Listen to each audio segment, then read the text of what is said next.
Okay, episode 5. I don't really want to talk about it. If you haven't seen it, you should watch the video and in full.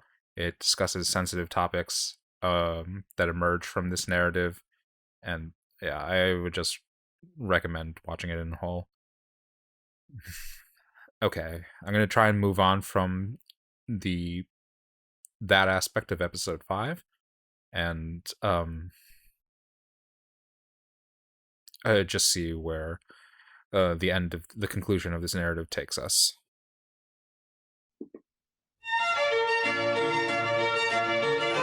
De tyckte själva att de var mycket lyckliga eftersom de aldrig grälade.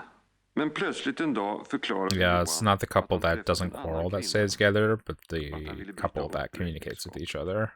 Nu har det gått några år You can't have a och 10-year de har marriage äntligen without beslutat sig för att ta ut quarreling. skilsmässa. Stolta framtidsplaner har gått i stöpet. Och de statliga myndigheterna som han är beroende av har This is what men who feel humiliated will do. Och i en stämning av förbittring och hat skriver de under skilsmässopapperna.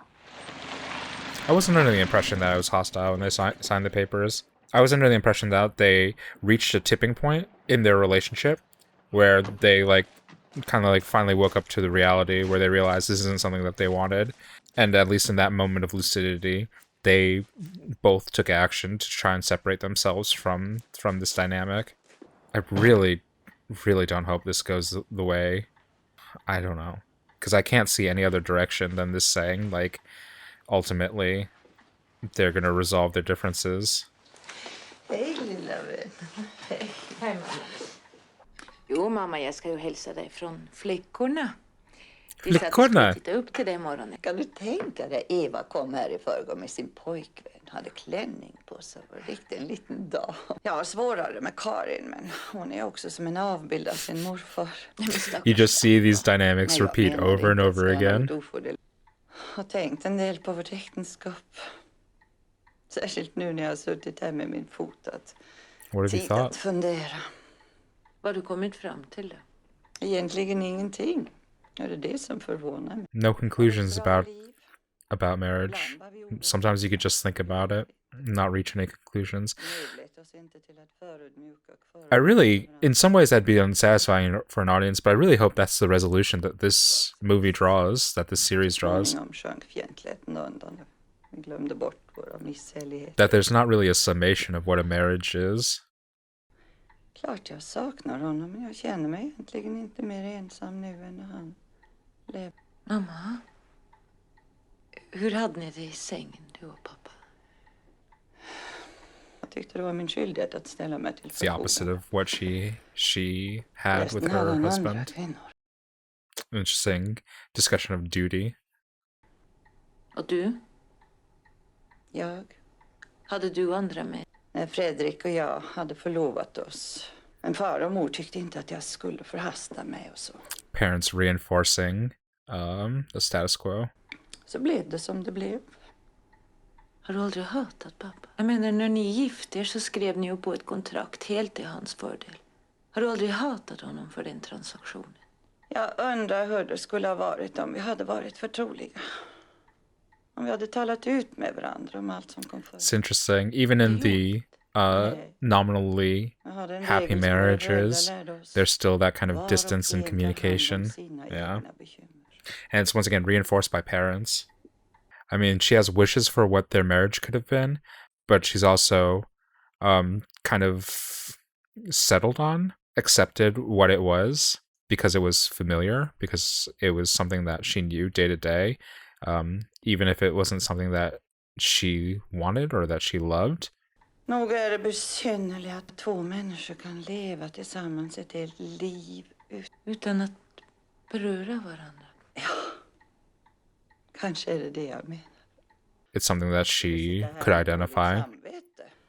Han har försvunnit in i mörkret och tagit sitt liv med sig. Det konstiga är att han har tagit mitt liv också. It's so weird. Because human beings need other human beings. I'm a huge proponent of the concept of love, of relationships. But when you hear about people describe relationships, marriage, this institution, this lifelong commitment, it sounds like they get something out of it, and it sounds like it takes everything away from them. Men jag minns precis tvärtom. Jag vet att jag sa till pappa att vi absolut inte fick blanda oss i och att vi till varje pris skulle låta allt vara som vanligt. Yeah, this is an interesting this episode is an interesting conversation about marriage as a generational process, about how it's like an affirmational process. It's like generationally reinforce how parents learns things from their parents and pass things on to their children that kind of codifies what marriage is and what relationships are, and through that they codify what's acceptable within society and what's stigmatized. And now she's alone in this house with just her thoughts. Because marriage is propped up as such an important institution, the most important relationship between two people, this poor woman, after her husband has passed, isn't certified, whether inside of herself, in her interior, or by society, to reach out to other people, to have more relationships with other people, because that social need is supposed to have been met by her husband. It's so funny when I see YouTube videos use scenes from a marriage as indicative of Sven Nykvist's like lighting style, his photographic style. He shot this for television format. This is completely different from how he shoots other work with Bergman. Like, I see like Twitter threads about this too, trying to analyze his style within the context of scenes from a marriage, and I'm like, this is him working in purposely mundane structures. Inte för att du struntar i mig, jag beklagar mig inte. Vad roligt så länge det var och vi visste båda två att det inte var för livet. Yeah, relationships kind of suck. They had a perfectly fine friendship. They ruined it by having sex with each other, by being intimate with each other. Så du blir uttråkad av allting. Slutar du så tråkigt så du blir anonym. Om några år så kommer du att flyta ihop med den där bokhyllan. Vill att andra ska leva åt dig. Kommer du ihåg när du var på hälsokontroll för några år sedan? Och det konstaterades att du hade krympt. Just det! That's a really interesting biographical detail to enter into this text.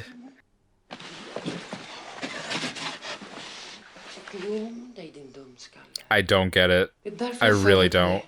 And this is such a feature of the type of man that Johan is, that he'd go back to his friend and establish this sexual relationship with her, that he is not an adventurous man. He's a f***ing slug, and he only dabbles in his immediate circles. No sense of adventure in him, curiosity in him, except with the case of Paula, but I'm sure she was comfortable and familiar in her own way.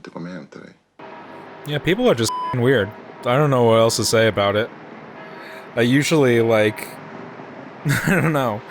I watch, like, movies to see human virtues, even their hidden virtues, or at least their perseverance, their strength in the face of enormous horror. Not like in a grimdark, like, edgelord, shitty fucking movie, cinematic way, but, like, real life, this is how shitty humans are, and their shittiness is the result of laziness.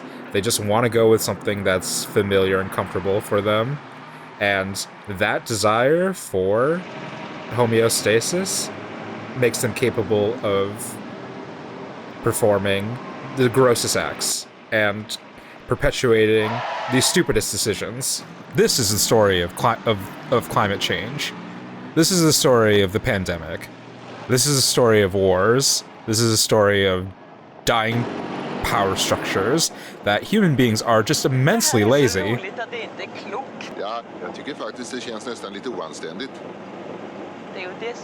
It's a weird conclusion for this movie to reach, or that I'm reaching in watching this movie, that they're perhaps healthiest when they don't need each other, which I think runs opposite to any narrative about love that you've ever seen.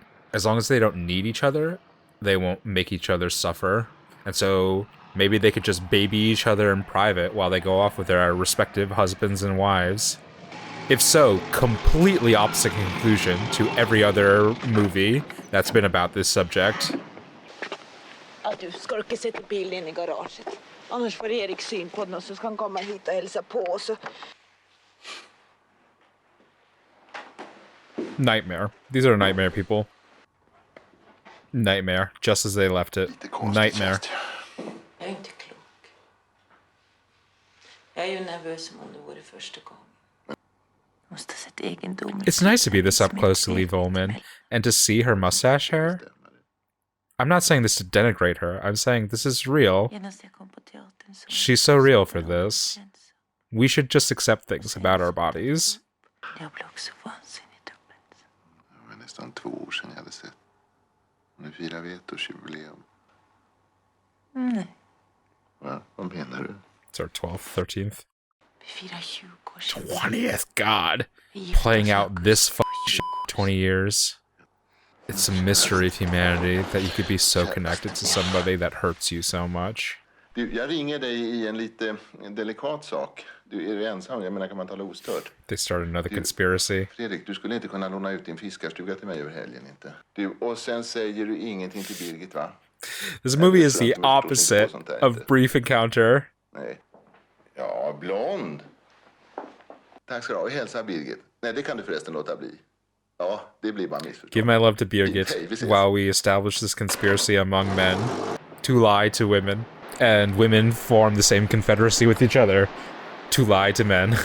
What are we gonna do with you, humanity? What are we gonna do? This reaches the scale of tragedy to me as, like, Agamemnon. These same things will just play on forever. What are we supposed to do about it?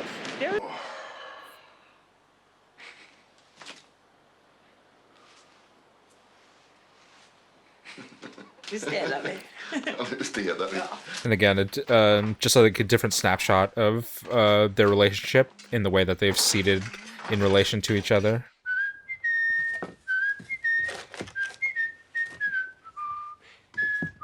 If for a moment, please, Marianne, escape your trap and know that you're replaying this same thing over again. Du är så rörande. Jag är ju inte klok. Lilla kära Johan. Du har blivit så liten på något vis. Tycker du också att jag har krympt? Nej, du är mycket vacker. You're better when you're weak. It's genuinely Freudian. That makes sense though, then, if they're making love in like a cottage for children. I think that fully realizes the caretaker-child dynamic that they've cultivated with each other. I mean, I guess at least Phantom Thread was honest about it. Is this the recurring theme amongst all of these great male filmmakers? That they're f***ing babies that want to be babied? It's bleak. It's a little bleak. Det var det bästa jag visste. Min dröm var att äga en sån affär. Där har du mina ambitioner. Tell mommy. Mommy will comfort you. Drömde om att föra de förtrycktes talan. Det fanns inga gränser för mina ambitioner. Och så blev jag skilsmässoadvokat. Nu ska vi städa. Come on. This isn't a happy ending. This is them talking about how passive they've become. It really, really is. Tror du att 2 människor som lever tillsammans dagligen någonsin kan bli totalt sanningsenliga? Är det överhuvudtaget möjligt? Well, not you two. Inte i alla fall. Ljög vi för varandra. Medvetet. I alla fall jag. Blev du chockerad? Jag vet inte precis. Jo, det blev jag nog. Du, om jag hade talat sanning i 1955 på våren så hade den sanningen pulveriserat vårt äktenskap. Jag hade brutit med föräldrarna. Jag hade sålt båda barnen. Jag hade slagit ihjäl dig. Trots att jag älskade dig, för det gjorde jag faktiskt. The repeated close-ups of the lantern are interesting. Måste jag ju. Is it a farce? Is what they're talking about, what they think is honesty with each other, a play? Det plågar mig. It's Pagliacci. I så fall skulle jag väl inte bedra henne med dig. So this is a definition of love we eventually have. Something that's adaptable, something that serves utility, depending on how you need to use it. We can't admit to each other that we love multiple people. We can't admit when we don't love, so we create a definition of love that's pliable to any situation. The love that you have for your wife is genuine when you're with her. The love that you have with your mistress is genuine when you're with her. Om du ursäktar att jag säger det så var det en sexuell angelägenhet. And you keep such a broad definition of love that Jag förstår. it doesn't mean anything at the end. Jag blev genast oerhört bunden vid henne. Ja, det hindrade ju inte att jag ganska snart kom på honom med att ha andra kvinnor. Jag blev vansinnigt förödmjukad och sårad. Jag blev till och med svartsjuk. I think we'll see how it goes, but I think this is perhaps the... Vi hade ett våldsamt uppträde, det vill säga jag var våldsam och bad honom dra åt helvete. This is closer to a definitive statement that I feel Scenes from a Marriage is making about marriage, that the institution of marriage can't bear the burden of just two people in it. That whether sexually, spiritually, socially, marriage has to involve other people. Så gifte vi oss och sen har det varit upp och ner, mest ner. That being so close to just one other person, being so dependent on one other person, drives both of you insane. Du ser så fundersam ut. Vad tänker du på? Jag tänker på att allting är bra. Det är bra. That's definitely what he's thinking. Det är fantastiskt bra.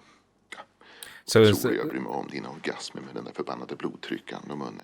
an interesting change with their dynamic where they feel like they're in their conversations they're more honest with each other, but also something that's been taken away is that they don't humor each other anymore, that they don't joke and they're not sarcastic, because they view those as tools that have been used to harm each other, and so they use the language of honesty and don't kind of realize that they're also using the language of honesty to harm each other. Utmärkta som livet bjuder på. Tänk alla våra insikter. Tänk all denna klokhet och medvetenhet. Det är ju storartat, det är nästan fantastiskt. Jag kan inte leva i det här kalla ljuset över alla mina bemödanden. Om du visste vad jag strävar med min meningslöshet. Jag vill ha någonting att längta efter. Jag känner inte som du. Jag har förstått det. Jag är nöjd med dem. På äldre dagar har jag fått en tredje medarbetare. Det är min erfarenhet. Mm. Lovar att inte säga flera sanningar ikväll. Jag lovar.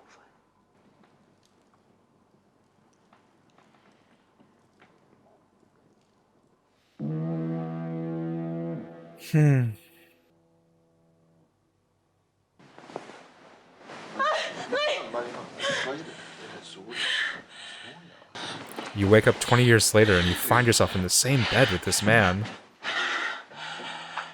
Can you really accept that for yourself? Vad tror du det kommer sig att man drömmer så där?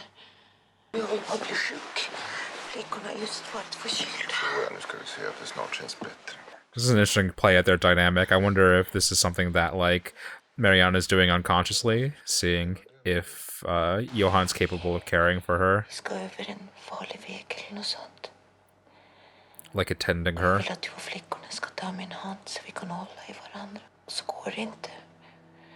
Vi har inte några händer längre. Jag har bara ett par stumpar som sitter kvar på armbågarna. Johan? Ja, min vän. Tror du vi lever i absolut förvirring? Du och jag? Nej, vi allihop. Tror du att det kanske är för sent redan? Ja. What an apocalyptic way to Så får end man bara this. tänka, inte säga. If they end on that, that'd be beautiful. Like an enormous summation Vi har of missat någonting viktigt. the crisis Det tror jag. of marriage, Bara. describing the crisis of humanity as a whole. Ibland förstår jag hur du känner och tänker. Ibland sörjer jag över att jag aldrig har älskat någon människa. Yeah. Jag tror inte heller någon människa har älskat mig. Yeah. Det är mig Ja. ganska bedrövad. Men nu är det väl ändå förskräckligt överspänt. No, that's completely true. Är det? Beskäftiga och jävligt bråkiga sätt. This is him using words, describing love in a pleasing way. Love as a word that transforms in its definition to serve a purpose, to make her happy, to placate her. But the feeling that she has, if she weren't so focused on this love, on this possessiveness, on this comfortability, on constantly trying to take care of him and attend his needs, if she were to face herself in a moment of silence Jag har antagligen she would realize again that despair, that she's never loved anyone and that she's never been loved. Jag kan inte beskriva den och den känns nästan aldrig till vardags.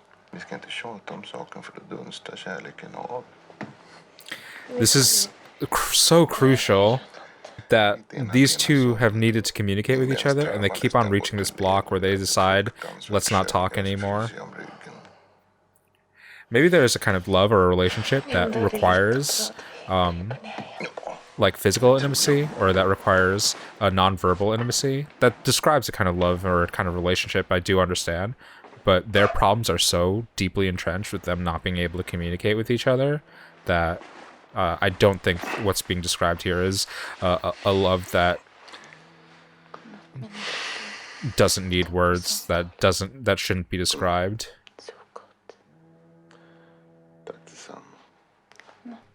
Ni har nu sett 6:e och sista avsnittet av Scener ur ett äktenskap. His ultimate words to her have such a pacifying effect. They don't sound convincing at all, but she accepts them. Because what else would you do?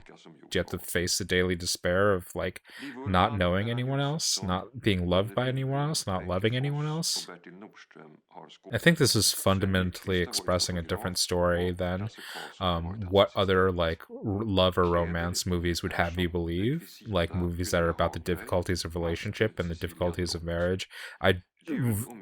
Apart from those, I think fundamentally this movie is not affirmational about marriage. This movie is fundamentally not certifying the institution of marriage. This movie or TV series is deeply suspicious and cynical about marriage.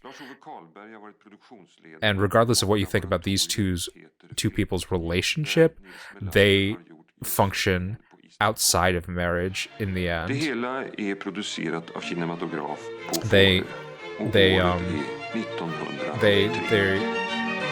They find their relationship outside of the conventions of marriage. They find marriage too stifling, not definitionally sound enough to support the kind of relationship that they have with each other, the necessary distance, the necessary intimacy that they have with each other, the necessary distance that they require with each other, that marriage as a term can't sufficiently address the boundaries that human beings need with each other, in addition to the closeness that people need with each other.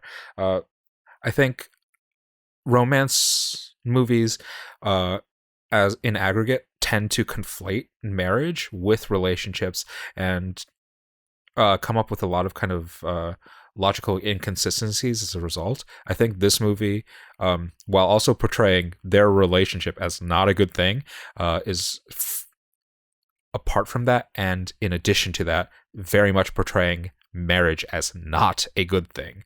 I think on the optimistic side, you could read that the ultimate message of this is that they have a tenuous grasp on how to make each other happy, and that ultimately relationships are founded on distance and about accepting other people in and eliminating the neuroticism of relationships as being two people confined in contract, trapped with each other.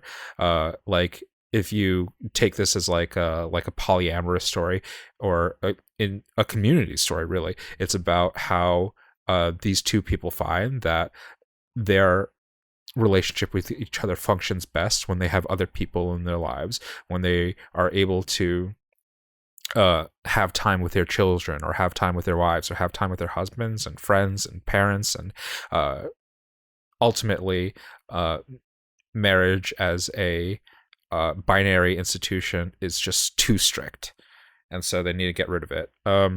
I think honestly there are deeper issues with Marianne and Johan as well, and this is the sort of thing that makes me incredibly suspicious of filmmakers who watch this and their takeaway was that, yeah, it's basically okay, and if it isn't, they have nothing else. They have nothing else to go on. I think that's a really weird takeaway from this movie. I think Marianne, every once in a while, catches glimpses of reality, and I think time and distance have done a great thing for her, and she's beginning to build and form who she is at a distance from Johan, but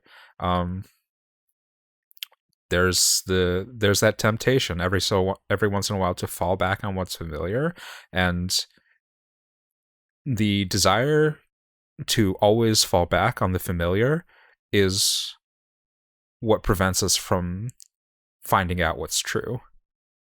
And so I think she has moments of lucidity over the course of this series where she recognizes what they have isn't love. And it's really hard to say that out loud, to admit that, because it would represent fundamentally changing their relationship again, to be honest about that sort of thing. But that's the truth. Ruth. This movie has made me so cynical about filmmakers who watch this and their takeaway was, it's a love story. In my opinion, no, it's not. It's a story about passivity. It's a story about pacifying other people, creating a helpful delusion for yourself, which isn't a problem, but when you indoctrinate other people into it, that's an issue for me. And so there's a question of how much both of them are willing participants, and if they are willing, how much they how much they incriminate other people by making them join in their shared delusion. And I guess that's an interesting question about how society works in general. I guess that society is built out of shared delusions and private truths that are never uttered. So in that sense, I think that's actually like them recreating the basic structures of the institution of marriage without calling it marriage. So it's just another trap in my mind. I'm like really, really, really, really, really shocked, because I came into this with a certain attitude or a certain perspective on what it would say about love and about relationships and about connection, and my takeaway has been that it's actually cynical, and justifiably cynical, about love and about relationships and about marriage. If we take love stories to like axiomatically, definitionally mean that the two participants are in love with each other, then this is an outright rejection of that. This is not a love story. This is not a love story. Brilliant, brilliant work. Brilliant work.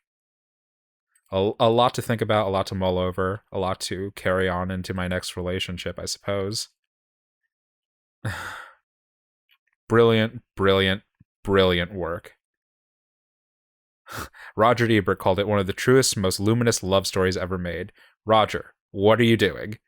Philip Lopate says, its characters become members of the family, and their resilience over time, regardless of the incessant crises thrown them by the script, induces a more good-humored, forgiving atmosphere. Philip, what are you talking about? All the critics are wrong about this. All of the male critics don't understand what this movie is about. All of them don't understand. I'm sure there's some that do, but the most resounding voices don't. They think that this movie is certifying love and certifying marriage. My perspective is that it's not. What a weird social document. I hate that this has a sequel. Disgusting. I think this movie is so astronomically misunderstood to the degree where it's like it's a Fight Club of its own time. I think it so powerfully demonstrates biases or blind spots we have about marriage and about gender roles and about narratives about love, that any response we have to it is kind of like a reaffirmation of our own belief systems. And you don't have to agree with my take on this. That's fine. A lot of people won't. Yeah, my takeaway from this is It's suspicious of human connection, of marriage, of love. Lovely, lovely performance by Erland Josephson and Liv Ullmann. It's great to see a series kind of so indebted to its leads to build around these two's performance and fundamental understanding of their characters. Watch every single facet of this interior life being expressed through minor interactions, minor tics or behaviorisms. It's a great performance by both of them. It's a great work by Ingmar Bergman. I think it's such an interesting film to be in the zeitgeist and, by my interpretation, incredibly, incredibly misunderstood. It's a perplexing work. It's perplexing in how it's received, but that's also one of those things about marriage. Like, marriage is such a fundamental institution. It's so important for our society to function that we have trust in the concept of marriage and in the concept of love, that, like Marianne and Johan, if we were to deny it, if we were to deny these concepts, it would require us to fundamentally restructure our entire society. And you ask yourself at the end of the day, is that worth it? And I wonder, to what degree would you go to say that it's worth it? And what would have to happen for you to admit that it isn't? Interesting movie. Interesting movie. In the meantime, don't forget to click the like button and subscribe for more old, obscure, and art house films. And until next time, keep watching good movies.